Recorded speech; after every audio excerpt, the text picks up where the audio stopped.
আজ class 12 fourth সেমিস্টারের সংস্কৃত বিষয়ের একটা গল্পাংশ নিয়ে আলোচনা করব আমরা। গল্পের নাম হচ্ছে হাসবিদ্য কথা। এই হাসবিদ্য কথা গল্পটি একটা হাস্যরসাশ্রিত একটা গল্প, আর এটা অন্তর্গত হচ্ছে পুরুষ পরীক্ষার, মানে পুরুষ পরীক্ষা থেকে নেওয়া হয়েছে। এখন প্রশ্ন হচ্ছে, এই পুরুষ পরীক্ষাটা কি? পাশেই দেখো লেখা আছে, পুরুষ পরীক্ষা হচ্ছে একটা গল্প গ্রন্থ। কারণ কথা হচ্ছে যে গল্প গ্রন্থ কাকে বলে, মানে যে গ্রন্থে গল্প নিয়ে আলোচনা সেটাই গল্প গ্রন্থ। তো আমাদের সংস্কৃত সাহিত্যে গল্প সাহিত্যের বিশেষ প্রাধান্যতা আছে। প্রাচীনকালে যখন রাজারা তার তাদের সন্তানদেরকে শিক্ষা দিত, সেক্ষেত্রে এই গল্প সাহিত্যের ভূমিকা অত্যন্ত গুরুত্বপূর্ণ ছিল।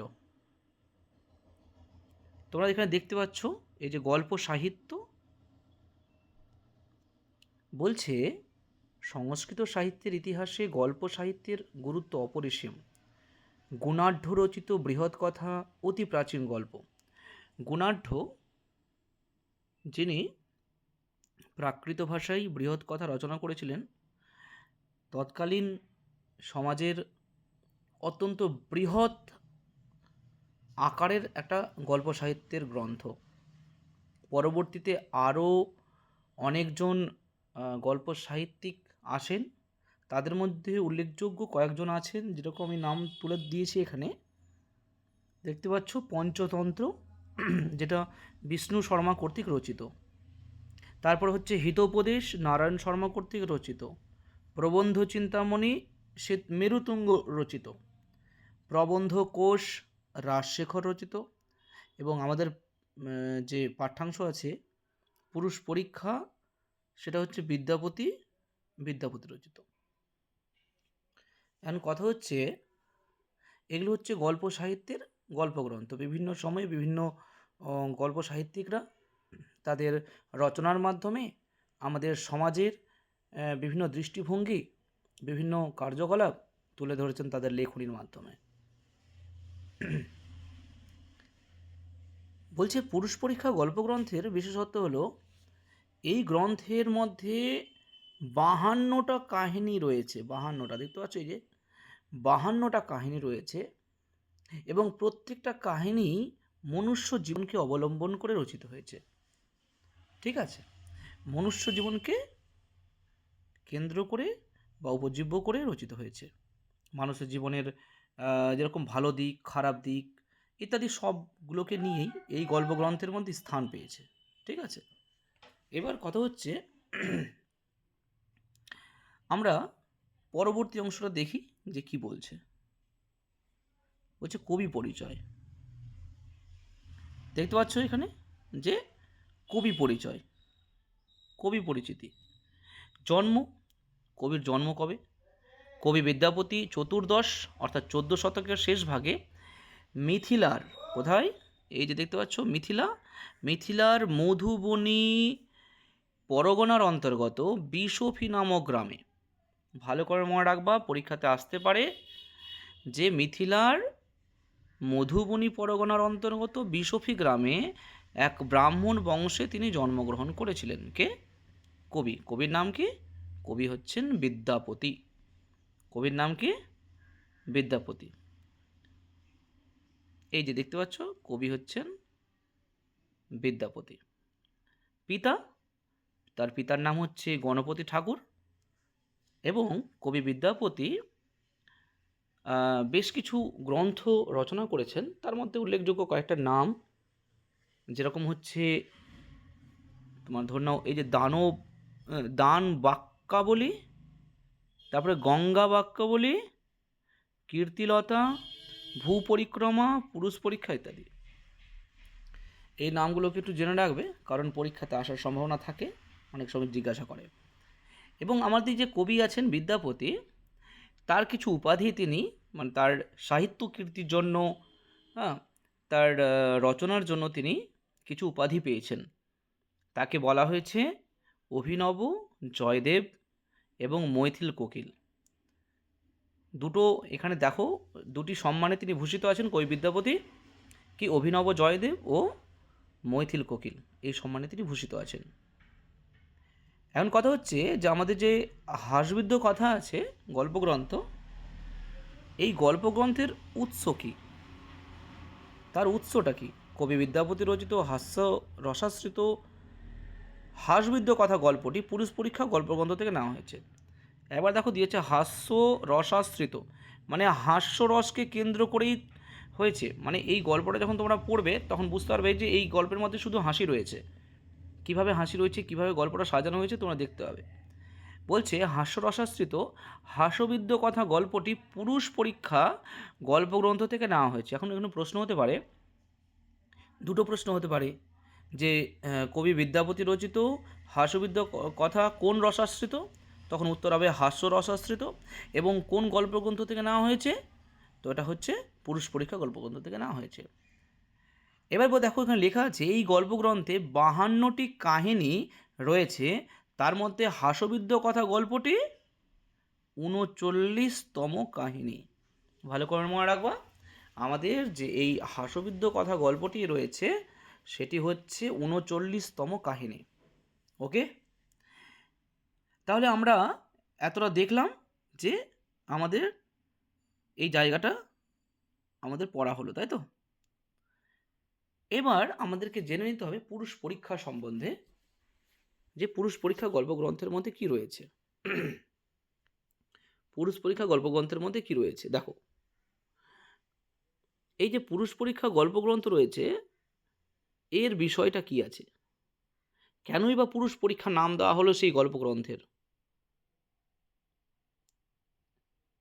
দেখো কি বলছে, পারাবার নামক এক রাজা তার বিবাহযোগ্য কন্যা পদ্মাবতীর উপযুক্ত পাত্রের সন্ধান করছেন। পারাবার নামক রাজা বিবাহযোগ্য কন্যা পদ্মাবতীর উপযুক্ত পাত্রের সন্ধান চলছে। অর্থাৎ রাজার নাম হচ্ছে পারাবার এবং তার কন্যার নাম হচ্ছে পদ্মাবতী। তিনি তার কন্যার জন্য উপযুক্ত পাত্র খুঁজছেন। এমন সময় সুবুদ্ধি নামক একজন মুনি আসলেন তার কাছে। মুনি রাজাকে জিজ্ঞাসা করলেন তিনি কি তার রূপবতী ও বিদুষী কন্যার জন্য পুরুষ পাত্র খুঁজছেন। এখন দেখো প্রশ্নটা কেমন, পুরুষ পাত্রের সঙ্গেই তো বিবাহ হবে, তাই তো?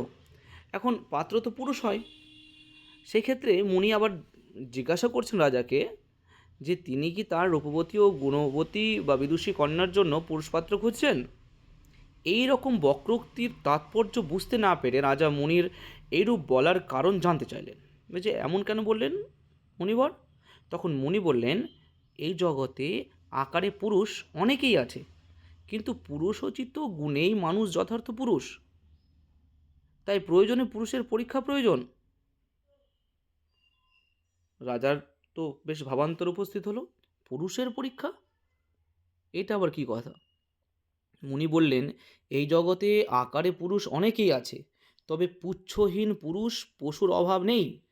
অর্থাৎ দেখে নাও, আমরা তো মানুষ আছি ঠিকই, আমরা তো পুরুষ আছি ঠিকই, আমাদের মধ্যে অনেক পুরুষ আছেন, আমরা আবার পুচ্ছহীন পুরুষ, এটা বাস্তব কথা যে আমাদের পুচ্ছ নেই বা ল্যাজ নেই। কিন্তু কথা হচ্ছে ল্যাজ না থেকেও অনেক পুরুষ পশুর মতো আচরণ করে। তাই বলছেন কবি, মানে মুনি, সেই মুনি সুবুদ্ধি নামক মুনি বলছেন, মুনি বললেন এই জগতে আকারে পুরুষ অনেকেই আছে, তবে পুচ্ছহীন পুরুষ পশুর অভাব নেই। তাই তিনি দানবীর, দয়াবীর, সত্যবীর, ধর্মবীর এমন গুণবান পুরুষের কথা এবং চোর, অলস প্রভৃতি গুণহীন চরিত্রের কথা উপস্থাপিত করেছেন। এই পুরুষ পরীক্ষা থেকেই, মানে পুরুষের পরীক্ষা থেকেই পুরুষ পুরুষ পরীক্ষা, এর লেখাটা চেঞ্জ হয়েছে, এখানে হবে পুরুষ পরীক্ষা, পুরুষ পরীক্ষা গল্পগ্রন্থের সূচনা। ঠিক আছে তো, এই যেখানে লেখাটা ছুটে গেছে এবার আছে এখানে আছে, দেখো পুরুষ পরীক্ষা গল্পগ্রন্থের সূচনা হয়েছে, তাই তো। যাই হোক, এবার আসছে আমাদের নামকরণ। হাসবিদ্য কথা শব্দের অর্থ কী? এই যে হাসবিদ্য নামকরণটা হলো হাসবিদ্য কথা, এর অর্থ আগে জানতে হবে। বলছে যিনি হাস্যরস সৃষ্টিতে পারদর্শী তার কথাই হচ্ছে হাস্যবিদ্য কথা। যিনি হাস্যরস সৃষ্টিতে পারদর্শী তার কথা, সেটা হচ্ছে হাস্যবিদ্য কথা। অর্থাৎ হাসানোর বিদ্যা জানা আছে যার, এমন ব্যক্তির কথা বলা হচ্ছে। তাহলে এই গল্প বা কাহিনী পড়লে আমরা জানতে পারবো কিভাবে নিজের বুদ্ধি প্রয়োগ করে একজন চোর রাজার কাছ থেকে মৃত্যুদণ্ড পেয়েও প্রাণে বাঁচল। তাহলে ভেবে দেখো, রাজা তাকে মৃত্যুদণ্ড দিয়ে দিয়েছিল, কিন্তু সে বুদ্ধি প্রয়োগ করে তার প্রাণে বাঁচলো, বা তার মৃত্যুদণ্ড ও থেকে সে প্রাণদণ্ড মানে প্রাণ ফিরে পেল। রাজসভায় হাস্যরস ঘটিয়ে সকলের প্রিয় পাত্র হতে পারল এবং রাজ দরবারে স্থান পেল। তাহলে বুদ্ধি বলে কি না করা যায়, তাই তো? তাহলে খুব সুন্দর একটা কাহিনীর সম্মুখীন হতে চলেছি আমরা। দেখো সামনে কি আছে।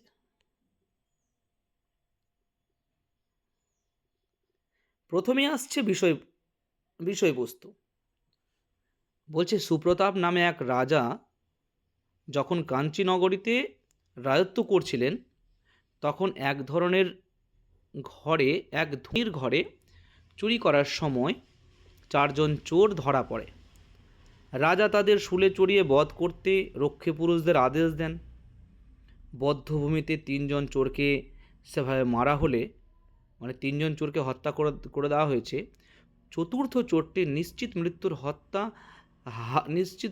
হাত থেকে রক্ষা পেতে জল্লাদদের জানালো যে সে এক মহতী বিদ্যা জানে এবং সে মারা গেলে বিদ্যাটি পৃথিবী থেকে লোপ পাবে, মানে এই বিদ্যা আর থাকবে না, মানে কেবলমাত্র সেই জানে। তাই তার অনুরোধ রাজাকে এই বিদ্যা দান করার পর তাকে যেন হত্যা করা হয়। ঘাতকেরা তাকে রাজার কাছে নিয়ে গেলে সে রাজার প্রশ্নের উত্তরে তার সোনা চাষ করার পদ্ধতি জানা আছে বলে রাজাকে জানায়। সে বলে রাজাকে যে মহারাজ, আমি সোনা চাষ করতে জানি, না আমি যদি সোনা চাষ করি তাহলে সোনা উৎপন্ন হবে, অনেক অনেক সোনা হবে। এরকমভাবে সে রাজাকে প্রলুব্ধ করার চেষ্টা করে, রাজাকে শোনায়। রাজাও কিন্তু বিস্ময়চকিত হয়, বিশ্বাস না করেও তাকে একবার পরীক্ষা করে দেখে নিতে চায় রাজা। রাজার অনুমতি পেয়ে সে সর্ষের বীজের মতো সোনার বীজ তৈরি করে ক্ষেত প্রস্তুত করে এবং করার পর একজন বোনার জন্য, মানে সেই বীজটাকে তো মানে ইসের মধ্যে ছড়িয়ে দিতে হবে, মানে ক্ষেতের মধ্যে ছড়িয়ে দিতে হবে। তো বোনার জন্য একটা লোক চাইলো, যে জীবনে কোনোদিনও কোনোভাবে কোনো কিছু চুরি করেনি। রাজা থেকে শুরু করে মন্ত্রী পর্যন্ত, এমনকি ধর্মাধ্যক্ষ তা বপন করতে রাজি হলেন না। কারণ প্রত্যেকেই বললেন যে আমরা ছোটোবেলাতে কিছু না কিছু চুরি করেইছি। কেননা তারা প্রত্যেকেই কোনো না কোনোভাবে কোনো কিছু চুরি করেছেন। তখন চোরটি বলল যে আপনারা সকলেই চোর, তাহলে চুরির দায়ে কেবল তাকেই কেন প্রাণদণ্ড দেওয়া হচ্ছে?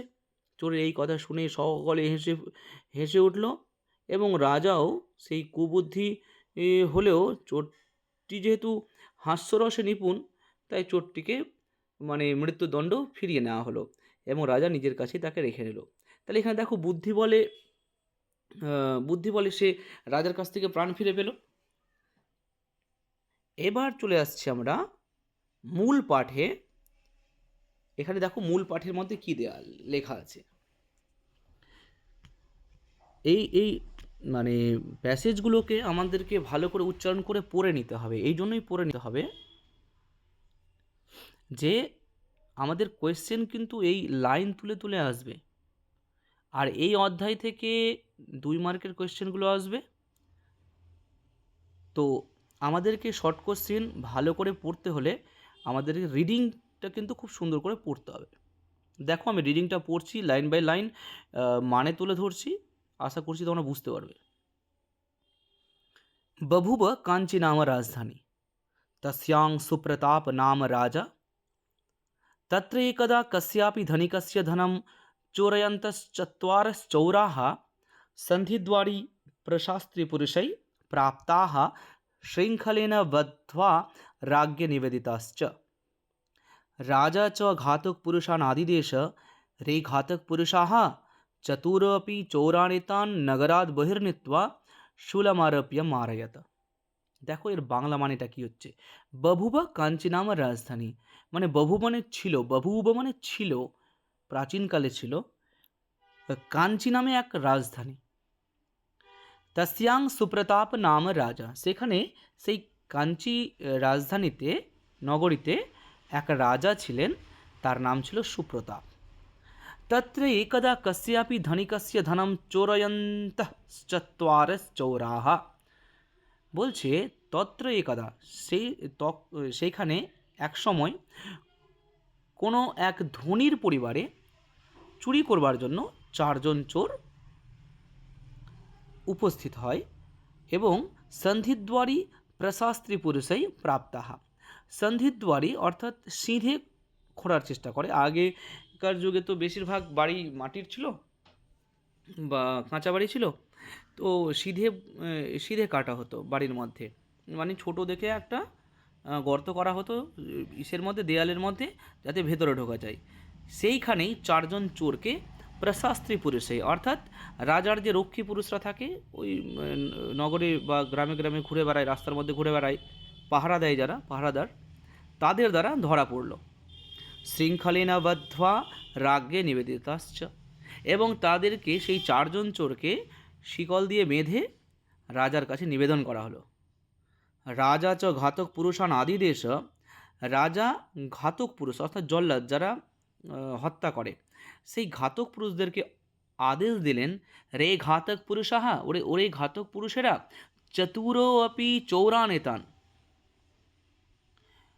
বলছে এই চারজন চোরকে নগরাত বহির নিত্বা, নগরের বাহিরে নিয়ে গিয়ে শুলমারপিয়া মারায়াত, শুলে চাপিয়ে এদেরকে হত্যা কর। তারপর দেখো 2 নম্বর মূল পাঠে কি বলছে, 2 নম্বর মূল পাঠে কি বলছে দেখো, এই যে 2 নম্বর মূল পাঠ, ততো রাজাজ্ঞয়া ঘাতক পুরুষৈস্ত্রয়শ্চৌরাः শুলমারপ্য হতাः, কি বলছে দেখো, ততো রাজাজ্ঞয়া ঘাতক পুরুষৈ, মানে ঘাতক পুরুষের দ্বারা, ত্রয়শ্চৌরাः, ত্রয়শ্চৌরাः মানে তিনজন চোরকে, শুলমারপ্য শুলে চাপিয়ে, শুলমারপ্য হতাः শুলের উপরে চাপিয়ে হত্যা করা হলো। চতুর্থেন চিন্তিতম ইয়ৎ, চতুর্থ চোর, চারজন চোর ছিল আমি আগেই বলেছি, তাদের 1 2 3 জনকে হত্যা করা হয়েছে। চতুর্থ চোর চিন্তিতম ইয়ৎ মানে চিন্তা করছেন, প্রত্যাসন্নে অপি মরণে রক্ষোপায় বিধীয়তে, অর্থাৎ প্রত্যাসন্ন, যখন মরণ কাছে এসছে তখন একবার হলেও রক্ষার উপায় বিবেচনা করে দেখা যেতে পারে বা ভাবা যেতে পারে, কীভাবে যদি বাঁচতে পারি তো। উপায়ে সফলে রক্ষা নিষ্ফলে না অধিকমৃতে, যদি উপায়টা সফল হয়ে যায় তাহলে রক্ষা পেয়ে যাব, আর যদি নিষ্ফল হয় তো অধিক কী হবে, আমাকে এখন মরতে হচ্ছে, পরেও মরতে হবে, না অধিকমৃতে। अपि च व्याधिना पीड्यमानो अपि मार्यमाणो अपि भूभुजा प्रत्यायाति यमद्वारात् प्रतिकारो परो नरः, অর্থাৎ ব্যাধিনা পীড্যমান আপি, যদি কোনো ব্যক্তি রোগগ্রস্ত হয়ে যায়, রোগগ্রস্ত হতে গেলে সে যদি চিকিৎসা না করে তো এরকমই মারা যাবে, তাই তো।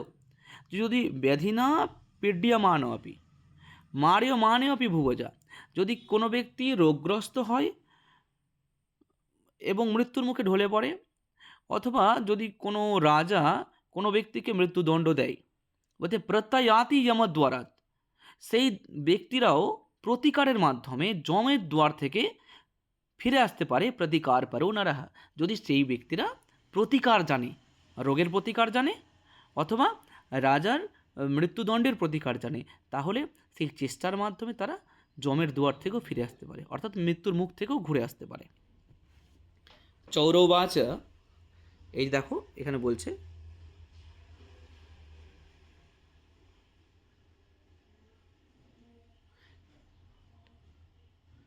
এখানে বলছে চৌরবাচ রে রে ঘাতক পুরুষাহ ত্রয়শ্চৌরা युष्माभिर्हता एव রাজজ্ঞয়া। তখন এ বলছে, চোর বলছে ঘাতক পুরুষদেরকে যে ওরে ঘাতক পুরুষেরা, ত্রয়শ্চৌরা তিনজন চোরকে তোরা, युष्माभिर्हता মানে তিনজন চোর তোদের দ্বারা হত হয়েছে। কার আজ্ঞাতে? রাজ আজ্ঞয়া অর্থাৎ রাজার আদেশে তোরা মেরে ফেলেছিস। মাং রাজ সন্নিধানং কৃত্বা মানে মাং, এই যে দেখতে পাচ্ছ মাং রাজ সন্নিধানং কৃত্বা মারায়াত, আমাকে মারতে হলে রাজার সঙ্গে সাক্ষাৎ করিয়ে দিয়ে তারপরে মেরে ফেল। ইয়াতো অহম একাম মহতিম বিদ্যাম জানামি, যেহেতু আমি এক মহতি বিদ্যা জানি। ময়ি মৃতে সা বিদ্যা অস্তম যাস্যতি, যদি আমি মারা যাই তাহলে সেই বিদ্যা কী হয়ে যাবে? অস্ত হয়ে যাবে, মানে সেটা লুপ্ত হয়ে যাবে, আর এই পৃথিবীতে সেই বিদ্যা আর কেউ জানে না। রাজা তু তাং বিদ্যাং গৃহীত্বা মাং মারয়তু, আমি সেই বিদ্যাটা রাজাকে জানাতে চাই এবং তারপরে তোরা আমাকে মারতে পারিস। তেন বিদ্যা মর্তলোকে তিষ্ঠতু, আর আমার সেই বিদ্যাটা যেন এই মর্তলোকে স্থান পায়, তিষ্ঠতু মানে থেকেই যাবে। তারপরে কী হচ্ছে দেখো, মূল পাঠ 3, ঘাতকা উঁচু, এবার ঘাতকরা বলছে রে চৌর পা পুরুষাধম বদ্ধ স্থান মানিত আসি, হচ্ছে ওরে চোর একটা তুই পাপ পুরুষ অধম, অধম পুরুষ তুই, বদ্ধ স্থানে মানিত আসি, তোকে বধ করবার স্থানে নিয়ে আসা হয়েছে, তোকে যেখানে হত্যা করব সেখানে নিয়ে চলে এসেছি। কিম অপরম জীবিতম ইচ্ছাসি, তাহলে এখন বাঁচতে কেন চাইছিস? কাং বিদ্যাম জানাসি, তুই কোন বিদ্যাই বা জানিস? কথং বা তব অধমস্য বিদ্যা ভূপালেন গৃহীতব্যা, আর তোর মতো অধমের বিদ্যা আমাদের মহারাজ গ্রহণ করবে। চৌরবাচ রে ঘাতকাহা কিং ব্রুথ, ওরে ঘাতক তোদেরকে কি বলবো, রাজকার্য বাধাম কর্তুম ইচ্ছত, তোরা রাজকার্যে বাধা করতে চাইছিস। यदि রাজ্ঞা জ্ঞাতব্যা বিদ্যা, যদি এই বিদ্যা রাজা জানেন, তদ অবশ্যম গ্রহীতব্যা মহতীয়ম বিদ্যা, তাহলে রাজা অবশ্যই গ্রহণ করবে আমার এই বিদ্যাকে। কিঞ্চ বিদ্যা বার্তা কথকেভ্যো युष्मभ्यं প্রসাদः কর্তব্যः, এবং তোরা যেহেতু বলছে কিঞ্চ বিদ্যা বার্তা কথকে, তোরা যেহেতু এই বিদ্যার বার্তাটা রাজাকে গিয়ে দিবি আমার কাছ থেকে গিয়ে, আর যখন আমার বিদ্যাটা সফল হবে তখন তোদেরকে রাজা পুরস্কৃত করবে।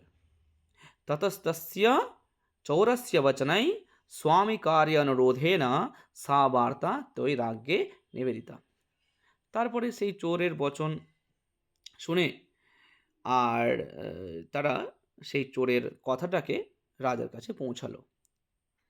রাজা চ সকৌতুকম চোরম আহুয়া পপ্রচ্ছ, এবার রাজাও কৌতূহলবশত সেই চোরটাকে সেই বদ্ধস্থান থেকে আনালো এবং তাকে জিজ্ঞেস করলেন কি হয়েছে দেখো। রাজা উবাচ, এ দেখো রাজা উবাচ রে চৌর কাং বিদ্যাম জানাসি, বলছে রে চৌর কাং বিদ্যাম জানাসি, তুই কোন বিদ্যা জানিস? ওরে চোর তুই কোন বিদ্যা জানিস? চৌর উবাচ, চৌর উবাচ দেব স্বর্ণ কৃষিম জানামি, দেব স্বর্ণ কৃষিম সুবর্ণ কৃষিম জানামি, অর্থাৎ মহারাজ দেব আমি সুবর্ণ কৃষি জানি, অর্থাৎ সোনার চাষ জানি। রাজা উবাচ কা পরিপাটিহি, কীভাবে করিস, কীভাবে সুবর্ণ চাষ করবি? চৌর উবাচ দেব সরসপ পরিমাণানি সুবর্ণ বীজানি কৃত্বা ভূমৌ উৎপন্তে, অর্থাৎ মহারাজ সর্ষের পরিমাণ সুবর্ণ বীজ বপন করে, সুবর্ণ বীজ তৈরি করে ভূমৌ উৎপন্তে অর্থাৎ ভূমিতে পুঁতে দেব বা ভূমিতে ছড়িয়ে দেব। মাস মাত্রেণ সরসব সদৃশ্য এব কন্দল্যো ভবন্তি দেবঃ প্রত্যক্ষম পশ্যতু, বলছে 1 মাসের মধ্যেই সেখানে সর্ষে দানার মতো দানা জন্মাবে, সোনার দানা জন্মাবে। দেবাহ প্রত্যক্ষম পশ্যতু, আপনি স্বচক্ষে দেখতে পারবেন। দেবাহ প্রত্যক্ষম পশ্যতু, স্বচক্ষে দেখতে পারবেন। রাজা উবাচ চৌর সত্যম এতৎ, বলছে ওরে চোর এটা কি সত্য? चौरोवाच देवस्य पुरतः कस्य असत्य भाषणे शक्ति ही। বলছে আপনার সামনে বা মহারাজের সামনে কারো অসত্য ভাষণ করার কোনো শক্তি আছে কি? यदि मम वचनं व्यभिचरति तदा माशान्ते মামপি আন্তঃভবিষ্যতি। যদি আমার বচন কোনোভাবে ব্যভিচার হয় বা আপনাকে ঠকায়, তাহলে মাসের শেষে তো আমি অবশ্যই মারা পড়ব। রাজা উবাচ ভদ্রম, ঠিক আছে বাপ সুবর্ণম, তাহলে তুমি সুবর্ণ বপন করো দেখি। এবার দেখো কি হচ্ছে, 5 নম্বর মূল পাঠ। 5 নম্বর মূল পাঠ কি বলছে? ততশ্চৌরः সুবর্ণদাহয়িত্বা, ততশ্চৌরः সুবর্ণদাহয়িত্বা সরসবমাত্রাণি বীজানি কৃত্বা, ষোড়শের পরিমাণ সরসবমাত্রাণি বীজানি কৃত্বা রাজন্তঃপুরঃ ক্রীড়া সমরস্তটে। কি বলছে? রাজন্তঃপুর ক্রীড়া সমরস্তটে পরিমণি গূঢ় স্থানে ভূপরিষ্কারম কৃত্বা বভাসে। মানে রাজার বাড়ির অন্তঃপুরের মধ্যেই কোনো একটা ফাঁকা জায়গাতে একটা জমিকে পরিষ্কার করে নিয়ে এবং কৃষি যাতে চাষের যোগ্য করে নিয়ে বলছে দেবা, কি বলছে? দেবা ক্ষেত্র বীজে সম্পন্নে, অর্থাৎ ক্ষেত্রে বীজ বপন করার উপযুক্ত সময় হয়ে গেছে। বপ্ত্বা কশ্চিৎ দিয়তাম, বপন করবার জন্য আপনি কাউকে দিন। তখন রাজাও বাচা, রাজা বলছে ত্বমেব কিম ন বপসি, তুমি কেন বপন করছো না? চৌরও বাচা, এবার বলছে চৌর উবাচ, চৌর উবাচ, চোর কি বলছে? यदि सुवर्णवपने मम एव अधिकार भवेत्, यदि सुवर्णवपने मम एव अधिकार भवेत्, যদি সুবর্ণবপনে আমার অধিকার থাকতো, তদা অনয়া বিদ্যয়া কিমহম দুঃখী ভবামি, তাহলে কি অন্য বিদ্যা গ্রহণ করে বা অন্য কাজ গ্রহণ করে আমি দুঃখী হতাম? কিন্তু সুবর্ণবপনে চোরস্য অধিকার নাস্তি, অর্থাৎ সুবর্ণ বপন করতে গেলে চোরের কোনো অধিকার নেই। ইয়েন কদাপি কিমপি ন চরিতম সবপতু, যে কোনোদিনও কিছুই চুরি করেনি, কদাপি কিমপি ন চরিতম সবপতু, সে বপন করবে। দেব এব কিম ন বপতি, আপনি কেন বপন করছেন না? এবার দেখো 6 নম্বর,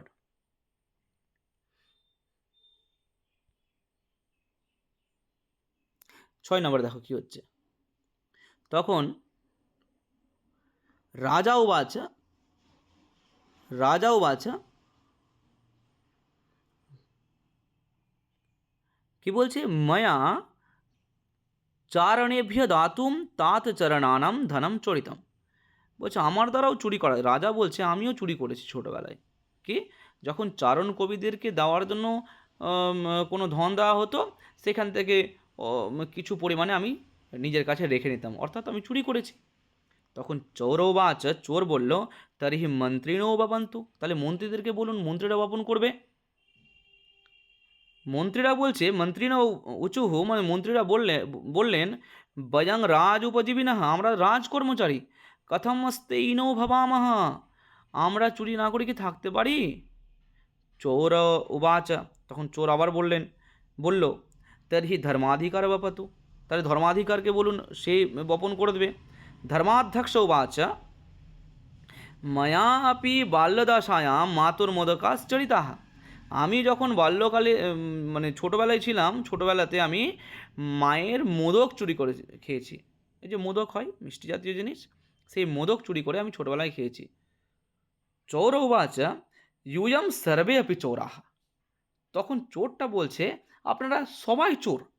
কথম অহম একো মরণীয় অস্মি, তাহলে আমি একা কেন মরব? বেশ ভালো কথা।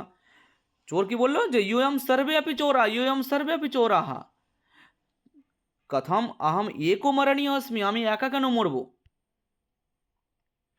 তখন তচ্চোচ্চারণম শ্রুত্বা, তচ্চ